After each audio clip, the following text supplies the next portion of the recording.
Oi, nono ano, vamos lá para mais uma revisão? Lembrando que esse conteúdo vai cair na sua V2, na prova bimestral. E como esse bimestre a gente viu muita coisa, então vou resumir aquilo que vai cair realmente na sua prova. Então, esses são os tópicos, né? Você já recebeu todas as páginas que vão cair na sua prova e esses são os tópicos principais aí da sua prova. Então, vamos revisar para ficar com todo esse conteúdo fresco aí na sua cabeça. Para começar, a gente tem lá no início do capítulo, no início do nosso livro, né, falando sobre o continente asiático, que é o continente do bimestre.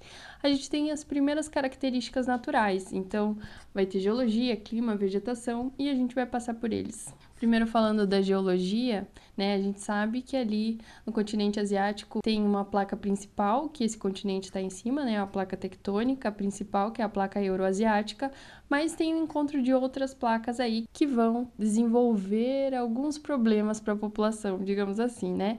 Com o encontro dessas placas, a gente vai ter um encontro ou a movimentação delas, né? A gente vai ter terremotos, tsunamis, vulcões e até a Cordilheira do Himalaia vai estar sendo formada por causa do encontro dessas placas tectônicas. Então, ali é uma região que a gente encontra vários exemplos dessa movimentação das placas. Nessa região a gente tem os 4 tipos principais aí de geologia, né? Que são as bacias sedimentares, os dobramentos recentes ou modernos, que são as montanhas, que eu geralmente explico para vocês, né? Quando eu falo que é um dobramento moderno, eu lembro vocês sempre que a gente está falando de elevadas altitudes, né? Então, ali no continente, a gente tem a Cordilheira do Himalaia, que é a parte maior e mais alta, né, do nosso relevo. A gente também tem os escudos antigos e os maciços antigos também nessa região. Entrando na parte de hidrologia, quando a gente fala de água desse continente, a gente vai ter rios bem grandes, né? Por exemplo, a gente vai ter o rio Ganges, que é muito importante para a religião da Índia, né? Ele é um rio sagrado, a gente viu imagens e conversou sobre ele durante as aulas. A gente também tem o Mar do Aral, que vocês fizeram exercícios e falamos bastante sobre eles também. Esse Mar do Aral está secando por causa da irrigação irregular, né, que está acontecendo na região, e esse problema já é antigo, porque a água dos rios que alimentam esse mar estão sendo utilizados para irrigação, então esse mar acaba sumindo dessa região. A gente viu a diferença aí de anos, né, de um ano para o outro, como que tem diferença no tamanho desse mar. E a gente também tem, né, não pode deixar de falar da usina hidrelétrica de Três Gargantas, que é a maior usina de capacidade do mundo. Quando a gente fala de usina, tem que lembrar que ela está gerando energia e para a indústria é muito importante essa geração de energia, porque quanto mais energia, mais a possibilidade de indústria a gente vai ter na região. Então, ela é muito importante também para a indústria, para a população, mas sempre lembrando dos problemas que uma usina pode causar. Nessa região, aquele lago do reservatório acabou alagando sítios arqueológicos importantes. E também a gente não pode deixar de lembrar da população que foi retirada desse lugar, que foi muita gente que foi retirada desse lugar para ter essa construção imensa. Então, sempre quando vem uma construção tão grande assim como essa usina e outras usinas que a gente tem pelo mundo, sempre vem essa consequência, né? Pode ser ambiental, de uma floresta sendo inundada, mas também pode ser desse problema com artefatos históricos que foi inundado e também essa população que está sendo retirada do seu lugar. Um detalhe que eu esqueci de falar no começo, quando a gente fala de usina hidrelétrica de Três Gargantas, tem que lembrar do rio que foi feita essa construção tão grande, né, que foi o Rio Azul. Agora, indo mais à frente no clima, a gente, de novo, mais uma vez, vai falar de monções.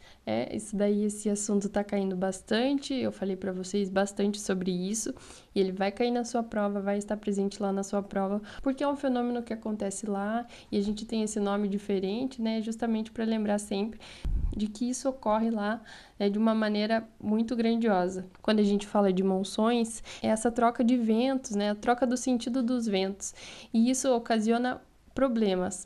Lembra que quando está verão, o ar úmido do oceano sai do oceano e vai em direção ao continente. Quando isso acontece, acontecem as chuvas de monções. Então, é no verão que acontece. Já no inverno, esses ventos mudam de direção, eles saem da região do continente e vão para o oceano. Esse vento já é mais seco, porque quando sai do continente já não leva tanta umidade. Então, no verão vai acontecer essas chuvas muito intensas. E aí acontecem inundações, vários problemas, principalmente na região da Índia. O microfone descarregou, então talvez o áudio não fique tão bom, tá? Então vamos lá, continuando. A vegetação, quando a gente fala de vegetação, tem várias que se repetem, no seu livro tá completo, mas a gente, de novo, vai dar destaque para algumas, tá? A primeira que eu queria falar é da tundra. Lembra que a tundra tá na parte mais fria do continente, na parte bem ao norte, então lá é muito frio, né? Vamos ter temperaturas bem baixas e essa vegetação tem que ser pequena, porque grande ela não vai resistir por muito tempo, ela não vai conseguir se desenvolver. A gente tem os tipos de musgos, líquens, né, herbáceas, pequenas vegetações nessa região porque é muito frio. A gente tem a taiga, que é de região fria, mas aí a gente já tem a floresta de coníferas que é um pouco maior. Os estepes têm os invernos frios e os verões não são tão quentes. Nessa região consegue ter herbáceas e também arbustos. Nos lugares que tem floresta tropical, as florestas tropicais são densas, né? Sempre que a gente tem floresta no nome, lembra que é mais denso, e nesse caso a gente vai ter árvores com porte maior. A característica dessa vegetação, do lugar que tem essa vegetação, é um lugar que é mais quente e úmido, né? Tem bastante umidade. Saindo da parte natural, das características naturais, a gente vai para a parte de população. E quando a gente fala de população, tem muitas coisas que dá para falar. A gente começou falando de religião, esse tópico não vai cair na sua prova. Mas o que vai cair na prova é essa questão do envelhecimento da população. Lembra que era uma característica que a gente viu em vários países do continente asiático, esse envelhecimento da população. E por que que isso traz tanto destaque?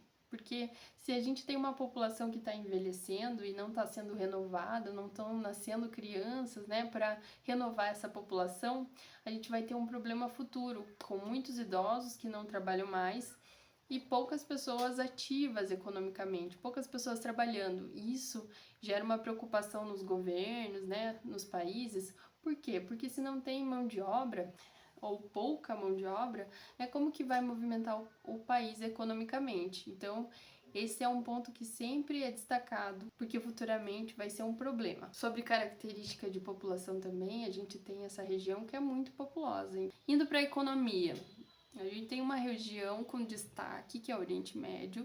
Eles têm uma atividade econômica não de um produto só, mas principalmente de um produto, que é o petróleo, né? A gente falou sobre ele, sobre essa região que tem tanto destaque porque eles produzem muito petróleo. Então são vários países, Arábia Saudita, Emirados Árabes Unidos, Irã, Catar, Bahrein, entre outros aí, que a gente vai ter essa produção de petróleo. E enquanto, né, o mundo está se desenvolvendo ou está tendo indústrias, precisa-se de petróleo, diretamente ou indiretamente.